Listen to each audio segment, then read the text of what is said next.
Okay guys, so this is going to be my last review for my day today. And it's going to be an attempt at something that I usually don't try to attempt in this way, since I don't have any way to make my camera face down. So, what I have, and you guys have seen it plenty, I'm going to do the simple unboxing right here. Alright, so this is the Joytech Cuboid. The way it comes in the box, I actually have the box upside down, but there's a reason for that. So the way this box, right, it shows that the firmware is upgradable. See if it'll center in on that. Firmware is upgradable. It's a 150 watt box mod with the 3.1 update. It actually does bring it to 200, but it's not a true 200, and as the batteries get weaker, it will actually start to drop down and show that it's a weak battery and then regulate itself down. And that's pretty much how it works with it, period. Even if it's like a 200 watt build, it will actually start, not a 200 watt build, say you're at 50 watts, your battery starts getting weak, it'll actually slowly drop it down to 30 watts and try to keep it from demanding more from the batteries than what it actually can do. Alright, on the back here, it's got a nice little, what's this, center? It's got a nice little black, silver, or gray. Mine is gray. The original one I had was black.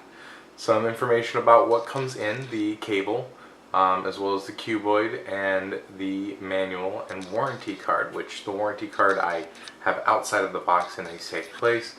Just a little bit of information about the cuboid.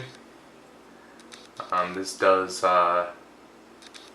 have a stainless steel, then another weird mode which I'll show you guys, and can do nickel and titanium.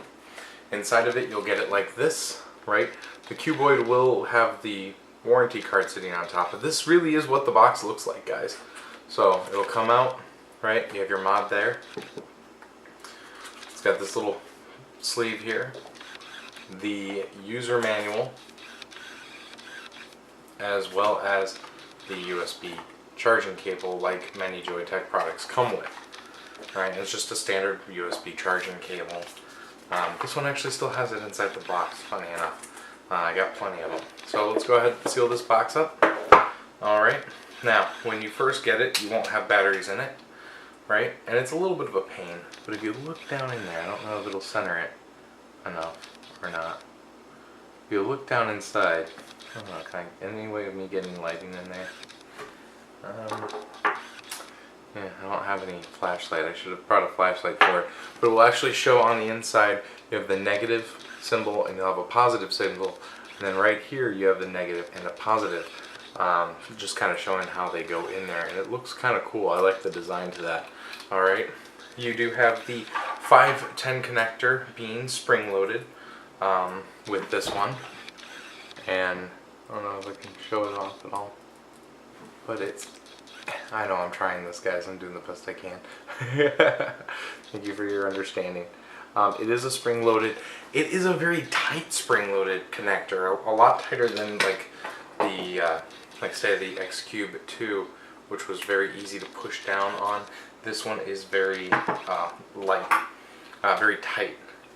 A USB port on the side here. This does work with pass-through. Obviously, always going to be recommended that you use a separate charger for the batteries. My HE2s were killed, so these pretty much stay in there, and I just let it charge through the pass-through, and I flop them back and forth, make sure that it's getting full charge, and then I test them, make sure that they are charging evenly. Throw the batteries in there, real simple, right? You have the negative, and then positive, and it's just a nice little click.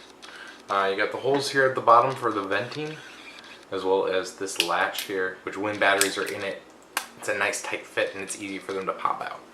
Alright, mine has a lot of gunk on it because I had tape on it to try and protect the top of it, but that still didn't work out, and still got the normal scratches that you'll normally get. 1, 2, 3, 4, 5, turns it off, turns it back on. 1, 2, 3. Let's see if we can go through these menus here. There we go. Alright, so you got the nice right hand button here. This is the smart mode, which is supposed to be able to remember 10 devices. Yeah, I can't attest to that just because it doesn't seem to be remembering my coils all the time. In the smart mode, oops.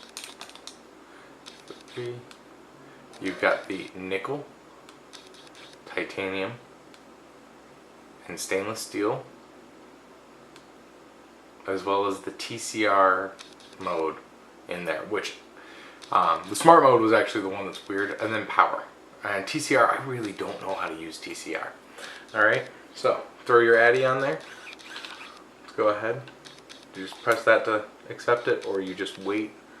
Throw your Addy on there, and it will recognize your coil inside of the TCR mode. Now, here's the thing. Let's see, what version am I on?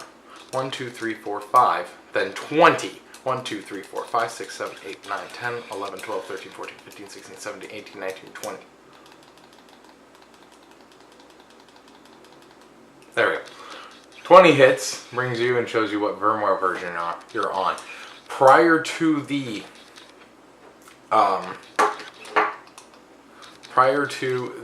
update,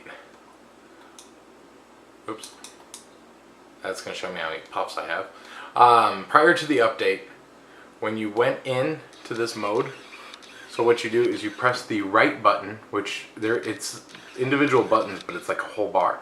Press the right button and you can adjust your power setting, and then you can go backwards. In the original one, you had to go all the way up, and this will round robin after it gets to the 200 watts, right?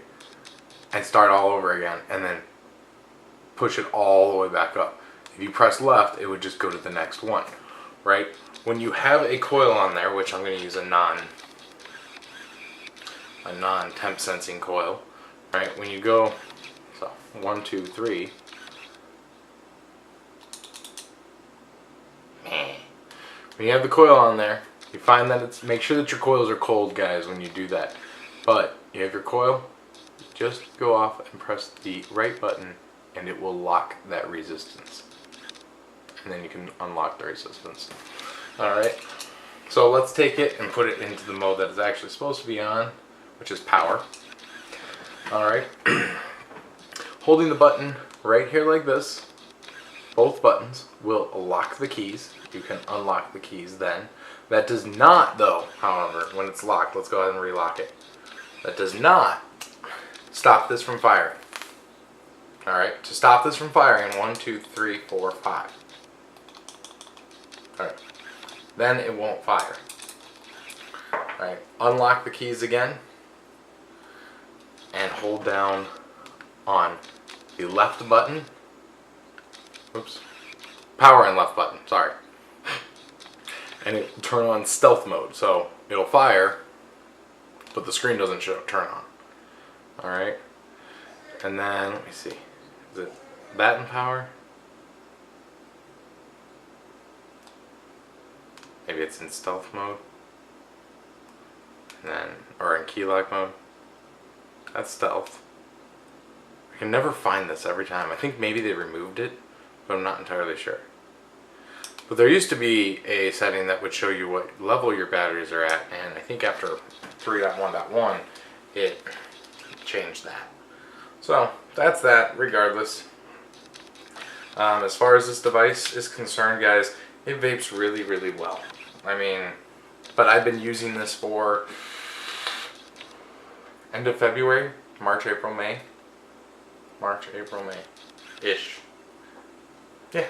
So about 3.5 months now. And I gotta say, I love the device.